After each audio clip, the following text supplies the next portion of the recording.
Hi అండి, welcome back to our channel. ఈ snack అనేది సింపుల్గా ఎలా ప్రిపేర్ చేసుకోవాలనేది ఈ వీడియోలో అయితే తెలుసుకుందాము. ముందైతే ఒక ప్యాన్ పెట్టుకోవాలి. ఆ ప్యాన్ హీట్ అయిన తర్వాత అందులో కొన్ని మరమరాలు వేసుకుని గోల్డెన్ కలర్ వచ్చే వరకు అయితే ఫ్రై అయితే చేసుకుని ఒక బౌల్లోకి అయితే ట్రాన్స్ఫర్ చేసుకుని పక్కన అయితే పెట్టుకుందాము.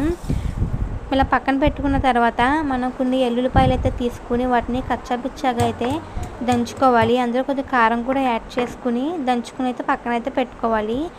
ఆయిల్ హీట్ అయిన తర్వాత కొద్దిగా అయితే కరివేపాకు అయితే వేసుకోవాలి. కరివేపాకు వేసుకుంటేనే ఈ స్నాక్ అనేది మంచి టేస్ట్ అనేది వస్తుంది. సో బాగా రోస్ట్గా అయితే ఫ్రై అయితే చేసుకోవాలి. అందులో మనకి కొద్దిగా జీలకర్ర అయితే వేసుకోవాలి. జీలకర్ర అనేది ఆప్షనల్, మీ దగ్గర ఉంటే వేసుకోండి, లేకపోతే స్కిప్ చేసేయండి. అలాగే అందులో కొన్ని వెనుమిరగాయలు అయితే వేసుకోండి. నేనైతే 2 వెనుమిరగాయలు అయితే వేసుకున్నాను. ఈ మూడింటిని బాగా ఫ్రై అయితే చేసుకుని మనం పక్కన పెట్టుకున్న మరమరాల బౌల్లో అయితే వేసుకుని పక్కనైతే పెట్టేసుకోండి. మనం ముందుగానే నూరుకుని పక్కన పెట్టుకున్న వెల్లుల్లిపాయలు ఉంది కదా పేస్టు, ఆ వెల్లుల్లి కారం పేస్ట్ అనేది ఒకసారి ఆయిల్లో పచ్చివాసన పోయేంత వరకు అయితే ఫ్రై అయితే చేసుకోవాలి.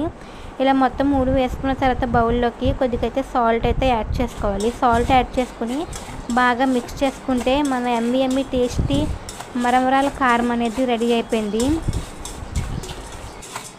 ఈ స్నాక్ అనేది సాల్ట్ అనేది చూసుకుని వేసుకోవాలి. సో కొద్దిగా వేసుకుంటే సరిపోతుంది. నా వీడియో మీకు నచ్చినట్లయితే లైక్ చేసి, షేర్ చేసి, సబ్స్క్రైబ్ అయితే చేసుకోండి.